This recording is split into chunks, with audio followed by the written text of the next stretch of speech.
Welcome everyone to our Moxy webinar. Our presenter today is David Richter from Metier Racing and Coffee. Metier grew out of the former Harriet Sports Performance in Seattle. Todd Harriet and David are actually our first Moxy Charter Certified Training Center. They were the first ones to get signed up when we started that program. Now they're opening a new facility. They're changing their name and they're offering more services, including coffee. So today, David is going to show us around the new place and share a bit about the success of their business and how Moxy fits into the larger scheme of their operation. So with that, I will turn things over to David. Thanks, Roger. I'm David Richter, and this first slide here is me with my partner, Todd Harriet. Let me backtrack a little bit. We used to be Harriet Sports Performance. We were both coaches. Todd and I's background is professional cycling. And, when Todd retired, right before he retired, he moved to Seattle, and that's where I'm from. And shortly after, a couple years later, I retired. Todd called me up, and we started coaching together. And our business sort of grew. We had some clients that we had worked on their bikes. We had one bike mechanic that we hired in the back room. And anyway, it grew to a bike shop as well. We did physiological testing, one-on-one training, and coaching. And fast forward to now, Todd and I sat down one day on a napkin and said, hey, where do we want to take this business? And we sort of had a pipe dream napkin right up, and that's where we are today, actually, minus a velodrome. We wanted a velodrome inside here, but just not quite enough room. But now the business is Metier Racing and Coffee, and this is the outside of our building. Before it was done, we've got an awning now. But what it is basically what we were, but we added the cafe. We wanted a place that was a destination place, a lifestyle place.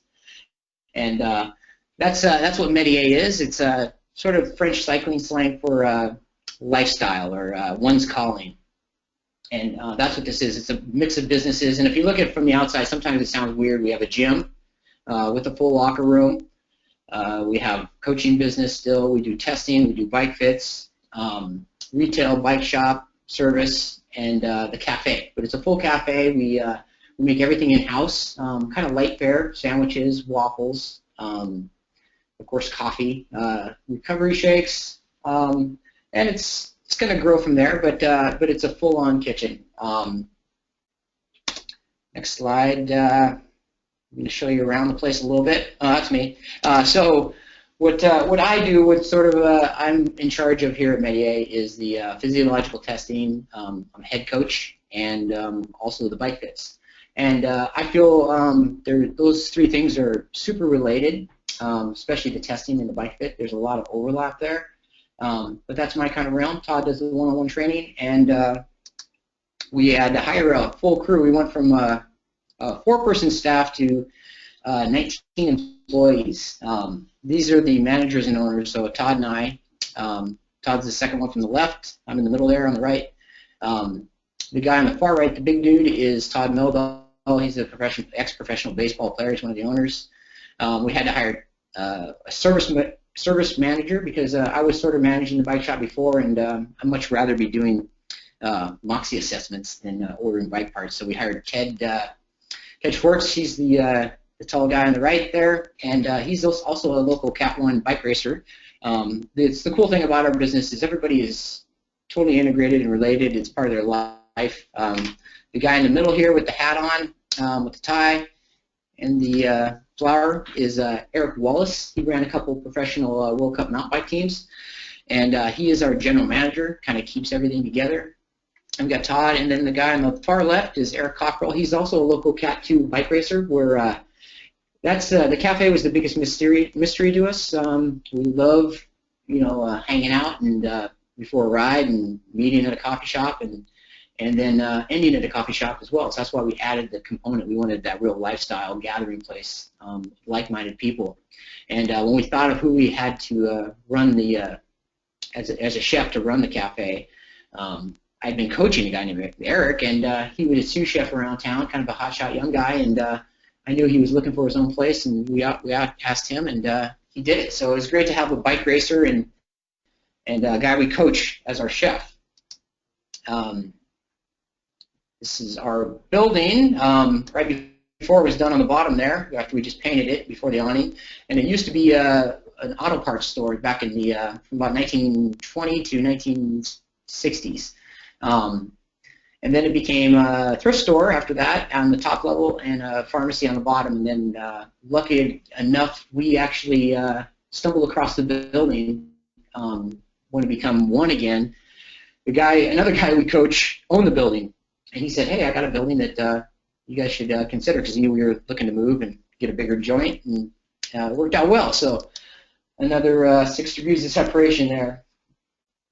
This is the locker room before we finished it, of course. It was just a big hole in the ground, and a locker room was a key component that we really didn't want to compromise in our place, because there's a lot of gyms around. You know, you have CrossFit now and tons of gyms, but we really thought that a true gym had a locker room, a nice locker room. Doesn't have to be big, but a men's and women's locker room that you can kind of unwind and relax and spend more time at the place. More chance they're going to go up and have a coffee afterwards, or a beer and a sandwich or waffle. Next here, this is a picture we took. This is actually only a month before we opened. It's kind of scary. This is one of the most moments where it's like, oh my God, we're gonna open in a month. But you can see it's mostly done, but it's a big space with a lot of junk in it, and no cafe, no bike stuff. But a month later, we opened, and this was our opening night. It's a packed house. We had a lot of people from the industry and around the world that actually showed up. Because it was such a unique business that brought all these things together. It was a great night, and now we're just getting settled in. So took some more pictures. This is it's in 3 levels. The top level is sort of a half level of mezzanine. That's where my office is. That's where I'm at now, and also the Fit Studio is up here. This is kind of a look down. You can see all 3 levels from it. We're getting our skylights still put in this week, but let's see what else we got here. We got a big ass fan. This is looking down into the lower gym, and we cut a hole in the floor there, and we use that. We repurposed that wood for awning out front. But that's kind of the look you get when you walk in the door, as you see our logo there, and the stairs down there. This is from the cafe. You can see the standing bar, and we have all live events going on. Any cycling event we're going to have live. We actually have the local like Seahawk games and stuff too. This is the upstairs studio where yoga happens. We have yoga classes, red cord classes. You can see those red ropes hanging down. It's red cord. Some one-on-one training up there too. It's kind of a half gym up there because there's a lot of classes going on. Here's another view of the studio from the other side. This is our retail floor. So we carry up on the upper level where it's next to the cafe is our retail, and that was the toughest part for me, was to sort of integrate the two without it looking hokey, or having a guy working on a bike right next to somebody eating waffles. So what we did is we put the service downstairs and kind of the more boutique stuff upstairs. We do 4 brands of bikes: Colnago, Cervelo. Actually, we're bringing back BMC. We worked with that team. Guru, Alchemy, and Sarto, and Specialized S-Works.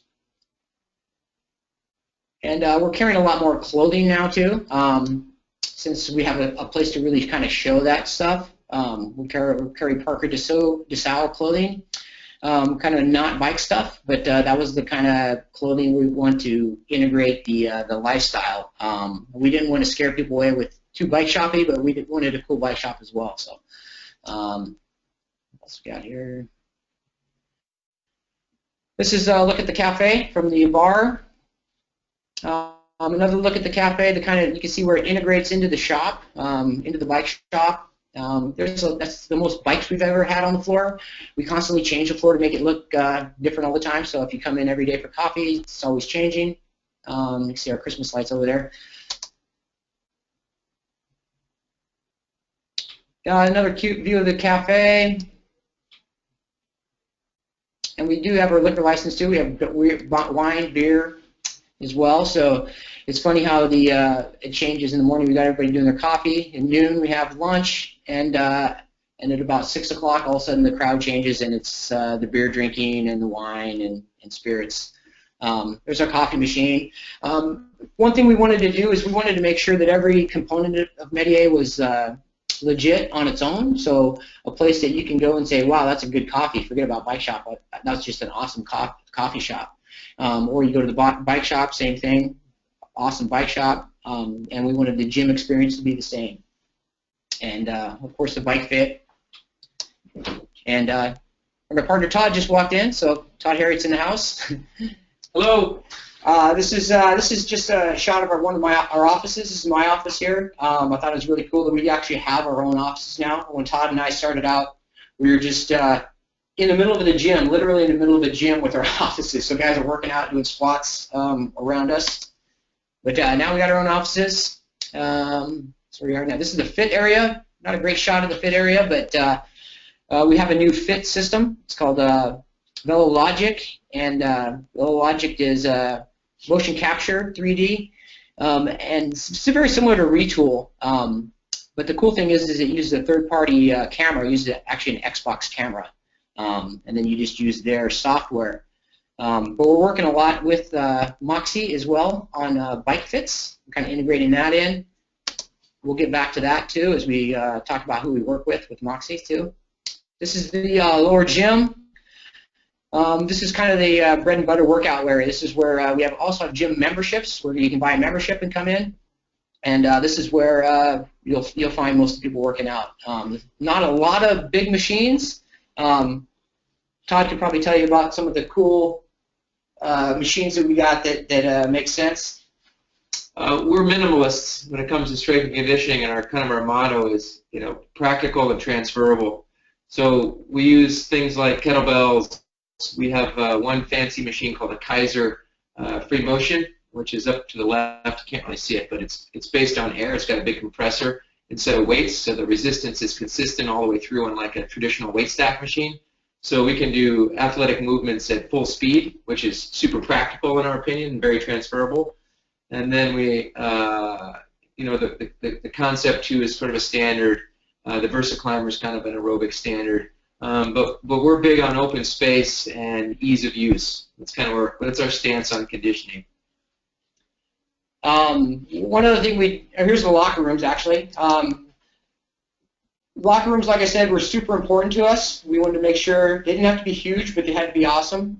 So we did a lot of LED lighting around the mirrors. We have a get-ready room in between the actual locker room and the showers. It's not in this picture, but this is the actual lockers. We spent a lot of time looking for a good locker. We wanted a locker where an actual suit fit in there, because we got a lot of people that come from downtown that are lawyers or whatever, and they have their suits on and they don't want to shove them in a little box. So those allow for, and you can rent a locker as well. So it's another revenue stream that we use. These are the showers that are actually getting doors today.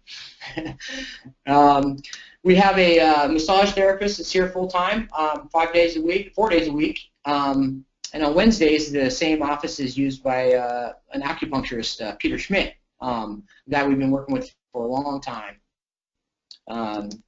So we can offer all our clients that. And this is another office that we rent an office out to a PT, Chris Johnson. He runs Zarin PT, and he's pretty awesome. He's an athlete as well, age group Ironman. He actually won Lake Stevens Ironman recently. But it's really cool to have a great athlete and great PT that's here every day that we can refer people to. This is our shop, which we just finished, and this is actually a picture before it's not finished, but it's in the basement, and it creates another vibe. It's almost like another hangout spot. We actually serve canned beer down there. There's a fridge, and they actually have canned beer, so it's more of the hardcore shop rats. But we're really proud of that, and we got a video screen down there as well. We got video screens in every gym spot too, and including in our fit area in the conference room. This is Todd with one of our pro riders, a young guy, and we do functional movement screens on all of our coaching clients. We insist that as long as they're in town, or when they do come into town, we perform all the evaluations on them. And one of them is a functional movement screen. and all the teams that we work with as well. That's something that we do. We insist on. And here's the teams we've worked with. This is the 2014 Hoggins-Berman U23 team. It's our team. We started a development team. We wanted a team that I guess the closest thing you could compare it to would be like a Team Sky. We wanted a Team Sky on a super low budget with young guys. But we wanted to treat it like that, where we actually tested all of our riders. They could have their own coaches, but we worked with their coaches. All their coaches we talked with all the time and kept in touch with. But we evaluated them all. We did functional movement screens, IMT evaluations, Moxy zone test, and Wingate tests on all of them. And in 2014, this is actually our camp in California. We did lactate, and that's when we were still working with a little bit with lactate. We've actually faded that out, and we're 100% Moxy now. But we used to do VO2 and lactate assessments. But we did lactate and Moxy on these guys. So it was very interesting to see the differences. Hey David.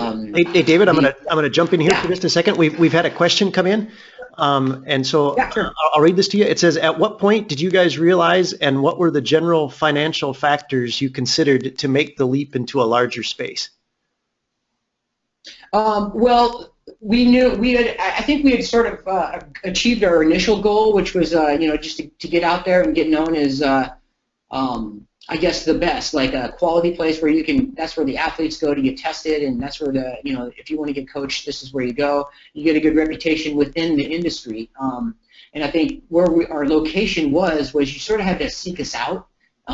You had to look us up and say, well, where's this place? It wasn't in the middle of town. It wasn't on a main street. It was kind of hidden. We had so many people call and say, where are you at? And they were standing 50 feet away. But anyway, we had tapped that out. We felt like we'd achieved that, and it was time to if we want to expand our business, we needed to go to the next level, like we talked about when we wrote on that napkin. It's like, let's do that. The problem was financially, how do we do that? So what we did is we made some great connections through our coaching and tapped that out, and through our teams. We started our teams, the Hoggins-Berman team, and people started to know who we were, and we had some investors. So we got some investors, a couple investors in the business, and then just investors that wanted to invest as a loan to get the seed money to get the place going. And a lot of it was just knowing people. Like we coached a guy that owned the building, so he gave us a great deal. I mean, it's still super expensive, but but we got some great deals, and it all added up. And we owe a lot of money, but the dream is here, and that's where we're at. Oh, that's awesome.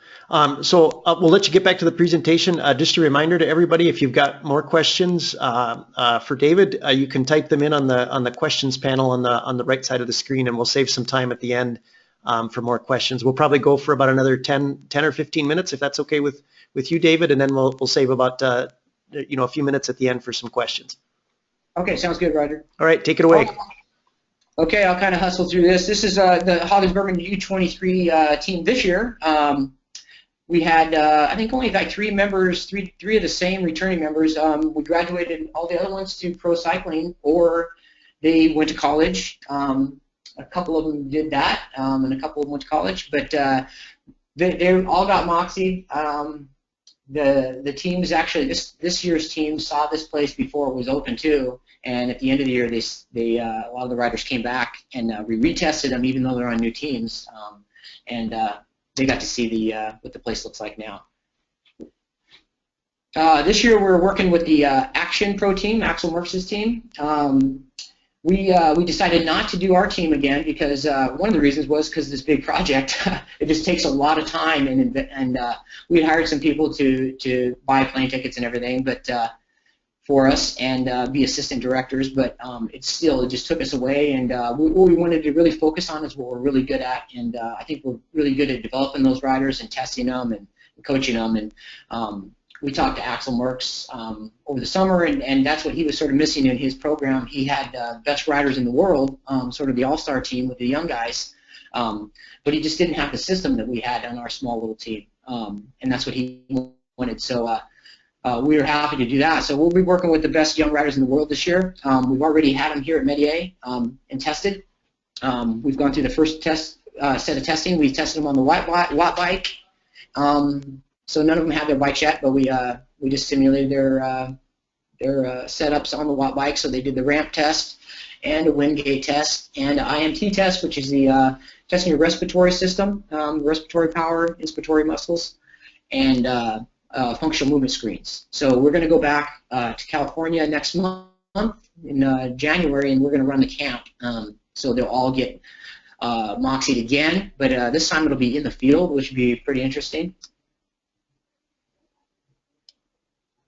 We work a little bit with the national team too. Mike Sayers is a good friend of ours, and we're trying to do what we can to get the federation to get more into Moxy and the testing that we do. And I think sort of the proof is in the pudding. You know, when you show somebody, it really makes sense. Because what I do when I do the evaluations is you sort of educate the athlete as it's going, because you can see it live time, and you kind of give them a heads up of what's going on in general. And then afterwards, what I do is I really analyze the assessment closer and give them a comprehensive email of what's going on and why they stopped. You can see the Moxy there underneath the shorts, USA shorts. That's kind of a cool shot. This is I had to put this on there. This is one of our riders that he had such a goofy face. I had to put him on there. But this is just some of our riders, stuff they won. He won the young rider jersey at Joe Martin. This is a podium. We actually got first and second on that one. It's Ian Crane. Quite a story with Ian. I've coached him since he's super young, and he got in a bad accident, and he's out of pro cycling now. But he had been Moxied right from the beginning. I'm actually Moxying him again next week. And Ian works in our cafe now, which is really cool. Adrian Costa, he was on our U23 team. Now he's on Action, so I'm still working with Adrian and Will. But every year we did our team, we won national championships, multiple. This is Thorsten, he won one on the track. This year David won the criterium in U23. This is our physio lab. So you can kind of see the options that we do. We can test a rider on their own bike. We test them on the watt bike. We test them on the watt bike anyway. Even if they have their own bike, we do the wind gate on there. You can see a guy riding power cranks over there. And then we got a Kaiser bike, and we have roller setups too. Sometimes in the rollers we'll do I do some experimenting with the Moxy, just some spot tests. Usually that's for more experienced riders that can hold their wattage a lot steadier too. Run, bike, row. So we've actually done assessments too on runners, triathletes, and rowers. Seattle's a big rowing town, and they have a big Pocock rowing center here, and we were invited down there to do some testing, and I did some testing on some rowers, and it was quite interesting too. The rowers, the whole breathing thing with rowing and the catch. There's so many components with rowing. It's totally different from cycling. It was super interesting for me. But we're doing more rowers now, and also runners and triathletes. So we can do any of those. This is a runner getting tested here. And this is kind of the tools of the trade here. The Moxies, I'll always use at least 2 Moxies, one on each leg. It's kind of cool because you can get your mechanical output, you know, your 50-50 or whatever on your power meter. We see that on the watt bike, so it's true 50-50 or whatever, or each side. But we also see sometimes the output's 50-50, but the biological, what's going on metabolically inside you is one leg might be working a little bit harder to do that, or being lazy. And it's kind of fun to see that, and you can show the rider live time. This is just kind of the background of what my cart there on the right. That's my cart. It used to be full of VO2 machine and a bunch of needles and lactate and biohazard stuff, but now you can see it's pretty light. All it is towels and tape to tape the Moxies on. I got a capnometer there. But we use a 414 protocol. A lot of people use a 515 or just even a 10-minute step, but we found that the 414, you know, for doing it commercially is best for us. It's easy to keep track of when you're looking at multiple tests. We've done hundreds of tests, and sometimes they get backlogged, especially if we're doing a whole team where I got to look through and I got 20 people to evaluate the tests. Each block is 10 minutes, each wattage, so because you're 4 minutes on, 1 minute off, 4 minutes on, so you can just kind of look every 10 minutes. Makes it a lot easier to keep track of. We do have a boxing clock up there for a timer for the riders, so they can hear it beep. They just know anytime it beeps, you start or stop pedaling. We have the 1 minute in between that really helps too. When we get that from that, we can get a warm-up protocol, and we just see how the rider recovers too. You can sort of predict stuff. You can kind of see in the background there's a test. That's a pretty straightforward test, kind of a classic one, easy to translate.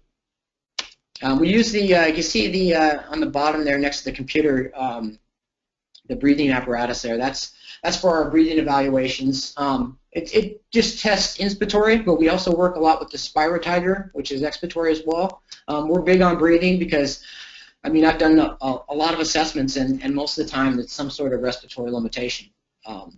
There's the kicker. That's what we use to do our ramp test. I've gone through a lot of different trainers, and this one seems to be the best. Especially with the stronger riders, when you start to get to the higher wattage, what happens is the tires start slipping, and it does affect the test, and then it starts clamping down on them. Where the kicker, it's you just take their wheel off, so it's got a cassette on the trainer. It's got a nice big heavy flywheel too, so it's a little bit more realistic, and the wattage is actually pretty close too. We use the parapedal program to keep track of the evaluation. And with that, we can actually, what I do is for like the right leg, I'll put their power meters. So for training purposes, they'll actually have their actual wattage. And then for the left leg, I'll put the kicker power so they can see where that's at. You can see the watt bike too. We do a lot of tests on the watt bike, especially out of town people. All the action guys were done on the watt bike. We got a lot of people now. We're getting a lot of attention about our shop now, and so a lot of people from out of town, when they're here, they're stopping by and they're hearing about this evaluation and coming in and getting an evaluation on the watt bike. We actually have a guy from Dubai coming in tomorrow. CO2 measurement. My newest toy is a capnometer or capnometer, some people say, but measures the CO2 end tidal volume. At the end of the breath, it tells you how much CO2 is coming out. So that, along with the SpO2 meter, the pulse meter, we can determine a lot more with the Moxy. We can find out, you know, why you stopped. What was it that caused that? This is one of the national team guys here. He's also on the action team this year. These are here are the Moxys. Here's basically what I use to test the Moxys and the capnometer and the pulse meter. Power cranks. This is just something we work with a lot too. We see it when we see the left-right differences, and it's usually a coordination thing more than anything. Not so much strength. It's hard to really measure which one is actually stronger. But the difference in left-right is usually a coordination thing. Just like somebody's right-handed or left-handed, they probably kick a ball with the same foot every time too. So when we see a difference in left-right, a substantial one, we always recommend something like power cranks or off-the-bike stuff. That's usually what I recommend is try to get that coordination off the bike. And we've been working a lot with our in-house PT too. Just moving your toes around can make you more coordinated in a leg too. And there's some tools to help you with that. One of them is called perfect toes or something like that, but it's just spread your toes basically, and then just lifting your toes, exercises like that. But these little things and these details, especially with world-class athletes, it can make a big difference. But the power cranks we've had for years, and it's helped us a lot. We keep them on a bike inside. Keep them in a bike inside so people can, if they're part of the gym, they can just come in and ride those. They don't have to invest in a whole bike. And they're kind of dangerous riding around town anyway.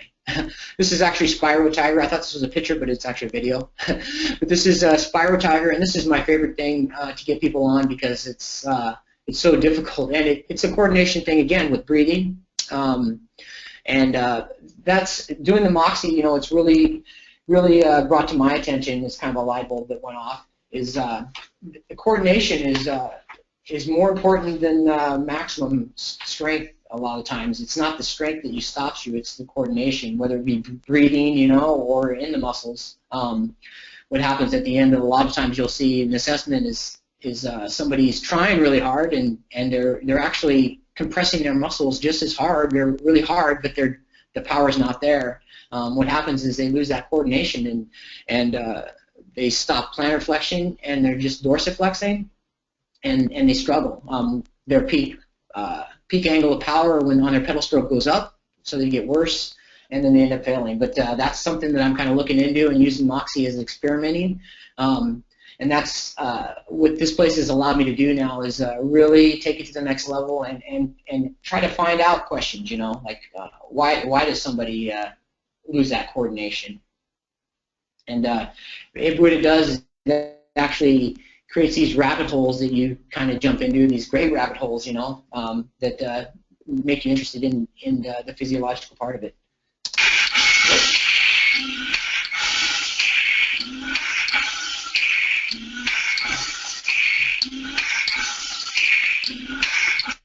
And oh, sorry about that. And that's it. That's the end of it. This is actually us on opening night, cheering everybody for having faith in us and inspiring us to do Metier, to bring all these components together and have a place like this. All right, David, thank you so much. That is truly amazing. That's really awesome. We've got a handful of questions here that people have submitted. So we'll run through these here quick. At what stage did you decide to phase out lactate threshold and move to SMO2, and how did the athletes and coaches react? Oh, that's a good question. A lot of that. So we were running our Hoggins-Berman team, and that's kind of it was about 2 years ago now, where we were doing Moxys. But even as coaches, we weren't 100% sold on it. We didn't know for sure. We thought it was really cool, but we didn't have a lot of information. And I've learned a lot since then. I spent a lot of time with Jörg Feldman, done a couple seminars, went down to Red Bull, and we had a seminar at our place. And now it's a lot different. But when we started the Moxy, what we did was we started we went through the protocols of the Moxy, and we weren't sure. And so what we did, we tested ourselves, and then we started on our clients. We'd have them come in for a lactate test, but we'd put the Moxys on there just to see what would happen. And then eventually we just phased out the lactate. And the athletes, in general, loved it because it was less invasive. It was super easy. But that's why a lot of them were skeptical too. They were just like, well, how is that, telling me? But when we went to camp for the U23 team is when kind of the last time we used our lactate.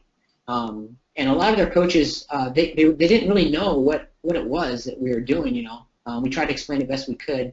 But I think what really proved it was the results. I mean, I think the training, everybody's training just got so much more precise, I think, and it was, the guesswork was taken out. And then the coaches that really believed in it are the ones that experienced it when they actually sat and watched an evaluation, where we sort of educated the rider as well. And I mean, me coming from the athlete background, that's how you really convince somebody is you educate them first. You kind of give them some background. They don't have to understand everything, but these light bulbs go off and they're like, oh yeah, that makes sense. Okay, that's what that feeling is. Okay, great. I got another question here. How do you end up presenting the SMO2 testing results to athletes and coaches so that they can work with it in an actionable way? How do you integrate it with the other information you gather, like the respiration and others? Yeah, what I do is I send them an email with why they stopped, what their limiter was. After gathering all the information, we can tell what it was, whether it was a cardiac limitation or a respiratory limitation, what that respiratory limitation was a recruitment limitation, and sort of a basic prescription for that, how to recruit more muscle fibers, or how to help your breathing, how to get rid of that CO2. And like I said, breathing has been a big part of this, because when you tell somebody that they have a respiratory limitation, they say, okay, well, how do I fix that? And so you have to tell them. So we've gone really deep into breathing, and we sell power breathes here. That's an easy one. It's an exercise dumbbell for your lungs, for your diaphragm. And the Spyro Tiger. The Spyro Tiger is more of an investment, but what we do is we actually, for local people, we sell sessions where they can come in and they buy like a package. Like for $100, they have it for a year or 6 months or whatever it is. They can come in and use the apparatus. But once you use it, you realize how hard it is and difficult, and it's training, I'm sorry, what was the second half of that question, Roger? How do you integrate the your results with other information? Yeah, and then what I do is basically break it down into 4 zones. We get 4 zones to make it simple because there's 4 things that are happening in the body. You know, we have the active recovery zone, and I explain each zone what it is and how we came up with that zone. And then it makes it a lot easier for them to digest when they say, okay, well, these are the zones. This is how I apply that. Because yeah, when we just got the Moxy monitor, we were just kind of riding around with them, and you know, it doesn't. You don't really know what to do with that information.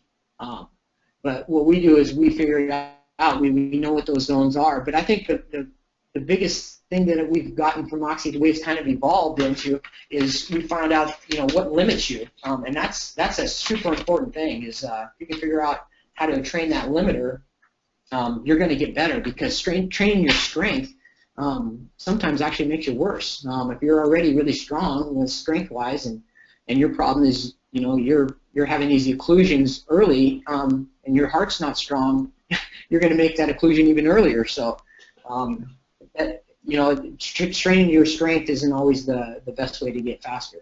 Sure. Okay. We've had just a couple of comments I'll share. Several people have commented that it's good to hear you using moxying as a verb. So that's a kind of a fun comment there. I didn't even know I did that. That's nice to see. So then we have another question. What types of technologies are you using for the bike fitting? Well, we have that motion capture. That's not new technology, but it's a new system, so it's kind of cool. It gives you actually video analysis and like the angles, like the little stickman angles that you'll get in a retool. But it's very clean system. The cool thing about it is when you send it to your client, it's just a link, and then you click the link, and in the cloud is all their measurements and a video of them riding, and then all the angles as well. But as far as the Moxy too, that's a bike fit that basically takes all day. That's a one we do on somebody that paid for the session, or that it's one of our athletes on the teams where they're having an issue, and a lot of the time trial fits too. Sometimes we'll put it on, and sometimes it's really just to kind of prove a point too. As far as, you know, when you start to get really tight hip angles and you're pushing on your diaphragm, riders just always think lower is better, and that's not always the effect. And we'll make them ride, you know, close to their race pace too, just so it's realistic, because when you're doing a bike fit, sometimes you're pedaling at 90 watts, and it's not a true picture of what you really do in that position. So we try to make it as realistic as possible. We have the trainer we use is we either use a kicker up in the fit area or a power beam where we can adjust the wattage and actual erg. And then we have a retool bicycle too, a fit tool, so we can do custom bike fits. And then we can quickly simulate bikes too on the retool move bike. Okay. We had one other question come in about which protocols you run, but I think you answered that after the question was asked. So if there's if the person is looking for more information, maybe go ahead and submit another one. And so the next question we've got is, when you bring new clients on, what process do you use to take them through it? The first thing we do is we send them a questionnaire, because and the questionnaire has these things that you normally wouldn't ask, and you always have to ask later, is stuff like, do you have a trainer? What kind of trainer do you have? You know, what do you typically been doing now? You know, are you familiar with heart rate zones, power zones? Just all these little compulsory questions to get out of the way, but they mean a lot. And then we bring them in for a meeting and sit down with them, or if they're out of town, we'll do it on FaceTime or Skype and or a phone call. And we just kind of see if it's a good fit. And we got one thing we want to make sure is that they all have goals, you know, whether that be to beat their friends on the weekend ride or, you know, win the Tour de France. They all need to have goals, because I think it's a goal-oriented thing if you're training. And then what we do is, if they're local or if they're in town, we do a functional movement screen on them. And sometimes they don't say, like, oh, I had an injury and I can't lift my leg or something, and it just shows up, stuff that shows up that matters. And then we go through on a bike fit, depending on the level of coaching. We'll actually do a bike fit as well. And then we do an inspiratory muscle test, which really just tells you the volume, the flow, the pressure of your inspiratory breath. And and that tells us a lot as well. We can tell if somebody's been training their breathing.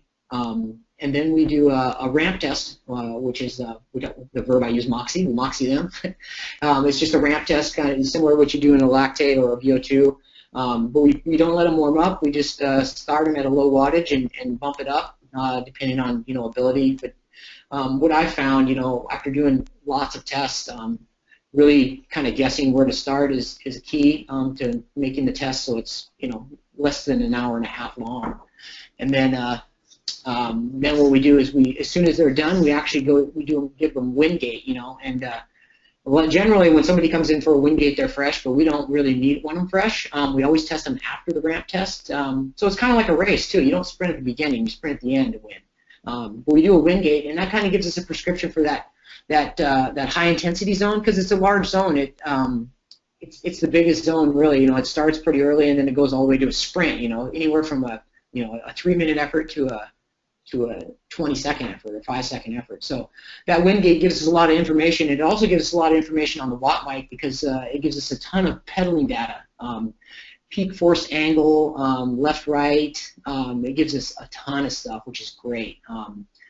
And it shows where they're pushing when they stand up. So if their peak force angles, 108 degrees, and it probably should be a little bit lower than that, from the 130s, 140s. But we can kind of see all these things and see the progress too. Okay. We've got one more question here, and then we're going to be out of time. Let's see, with the Moxy, do you find yourself drifting more towards an individual approach to coaching? You mentioned the 414 versus the 515 protocol, for instance. Does the individualization influence your bottom line? The individualization, as in having a more individualized approach to coaching. Yeah, I think that that's kind of, we used to offer different coaching programs, but for the most part, it's all custom coaching, because everyone is so different. And where they're really different, like I said, we stressed the limiter, what their limiters are.